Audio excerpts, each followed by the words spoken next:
రాహుల్ గాంధీ ప్రధానమంత్రి కావాలి అని మొట్టమొదట ఆలోచన చేసి కోరిందే రాజశేఖర రెడ్డి గారు.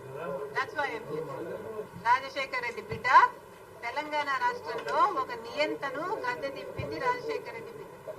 ఈ రోజు రాజశేఖర రెడ్డి బిడ్డ తెలంగాణలో పాదయాత్ర చేసింది కాబట్టి, ప్రతి నియోజకవర్గంలో తిరిగింది కాబట్టి, ప్రతి నియోజకవర్గంలో ప్రజా వ్యతిరేక తీరుని ఎండగట్టింది కాబట్టి, అక్కడ అంత యాంటీ ఇన్కంపెన్సీ క్రియేట్ అయింది కాబట్టి ఈ రోజు ప్రజలు కాంగ్రెస్ వైపు చూశారు.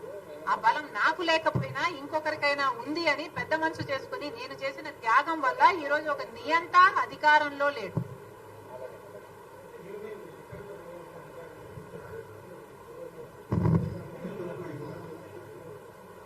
నిజానికి రీజనల్ పార్టీస్ కు చెందిన నాయకులు అధికారం లేకొస్తే నియంత్రణే అవుతారని చరిత్ర పదే పదే చెప్తుంది. అందుకనే నేను నా పార్టీ కోసం ఆలోచన చెయ్యకుండా, నా పార్టీకి చెడు జరుగుతుంది అని తెలిసి కూడా, సూసైడ్ అని తెలిసి కూడా, అంత పెద్ద త్యాగానికి అంత కష్టపడి కూడా నేను పోటీ చేయకుండా త్యాగం చేసిన దాన్ని నేను నా పార్టీ గురించి ఆలోచన చేస్తుంటే ఈ రోజు నేను ఇంకో పార్టీలో విలీనం చేసే దాన్ని కాదు.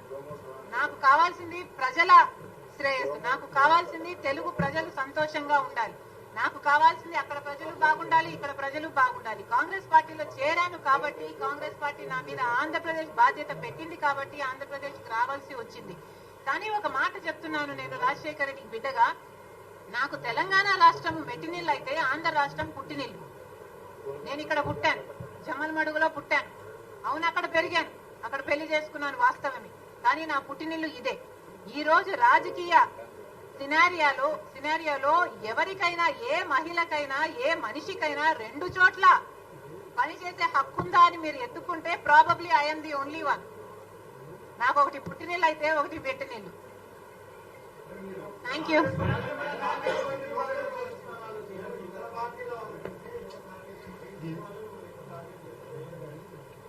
ఎవరికి ఎక్కువ భయం ఉంటే వాళ్ళు ఎక్కువ టార్గెట్ చేస్తారు. ఇందులో విచిత్రం ఏముంది?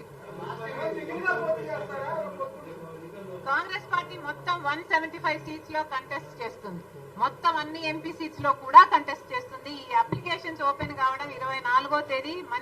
మణికం ఠాగూర్ గారు ఫస్ట్ అప్లికేషన్ 24వ తేదీ తీసుకోవడం జరుగుతుంది. Thank you.